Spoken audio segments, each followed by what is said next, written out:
Hello and welcome to a small discussion on a very interesting topic, which is the topic of Laplace Runge-Lenz vector.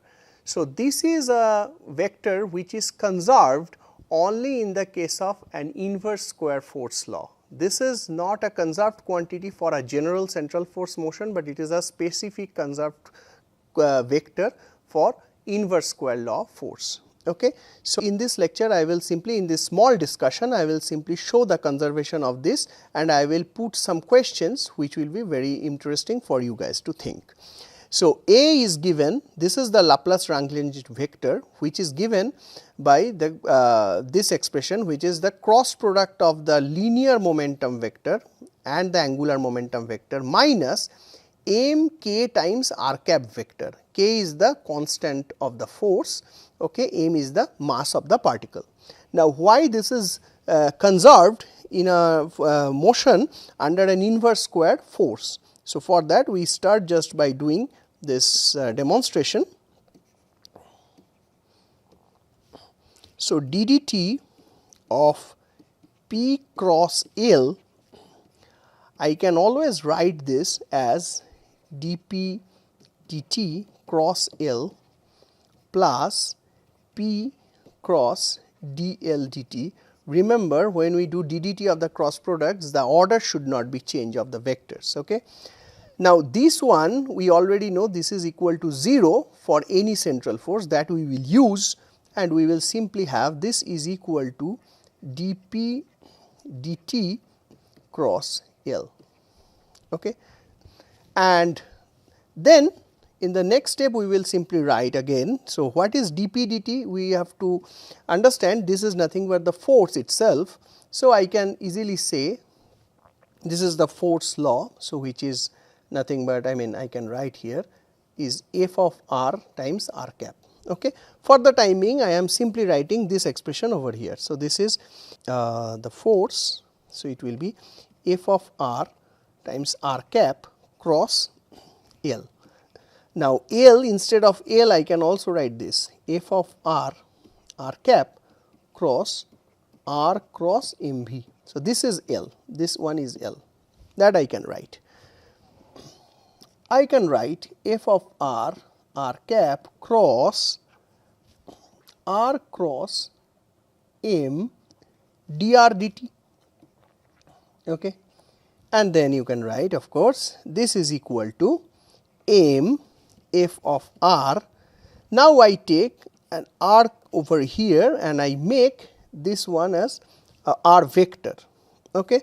So, then I can simply say that I will have r vector cross r cross dr dt. Okay. If I can do, I can then use for this part, this is a vector triple product, I can use back cab rule, as you all know, m f r by r. Then I can first take r dot dr dt times r minus r square dr vector dt. Okay.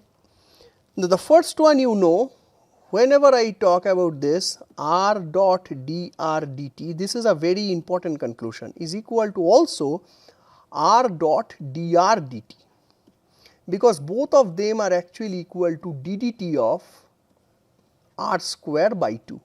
Now, r square actually comes in two ways, r square is equal to mod r whole square, and it is also r dot r. Okay. So, that exactly we use here to get all these things.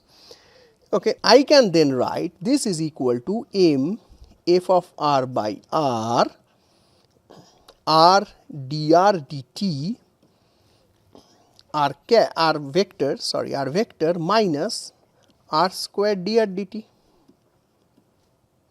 Okay.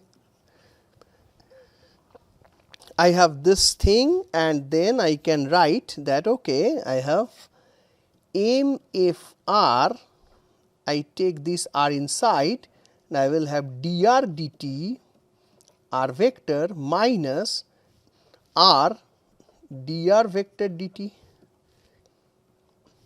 Okay. I then do something very interesting. I will multiply and divide the whole thing by r square. And then what I will get by this interesting multiplication and division is the following.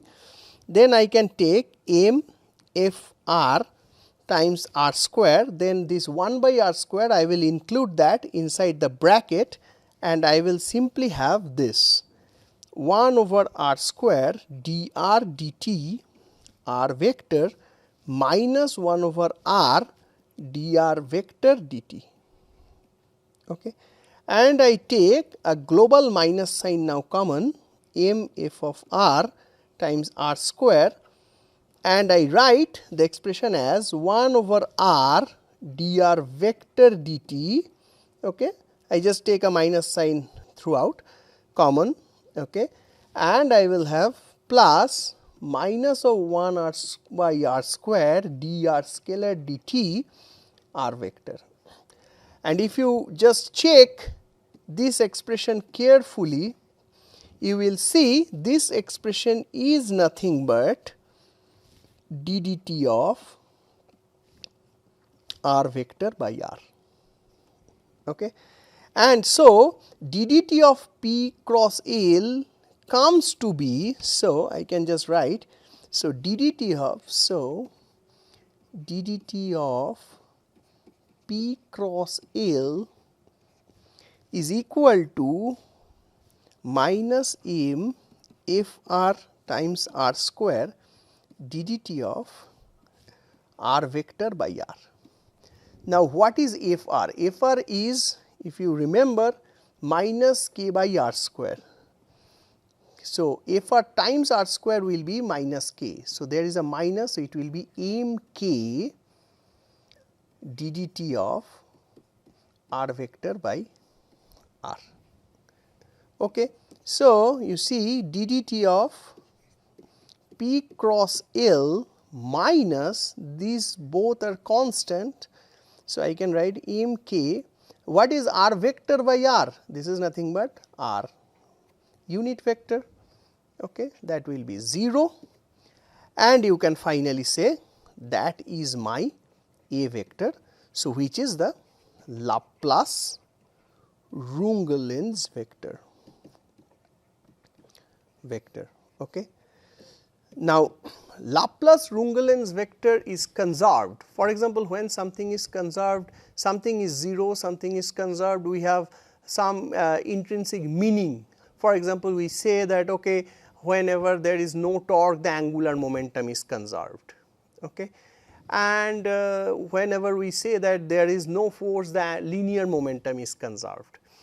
So, actually in some later lecture I will also discuss some symmetry and the conservation, some relation between symmetry and conservation, and you will see that always with some this type of conservation principle there is a continuous symmetry associated.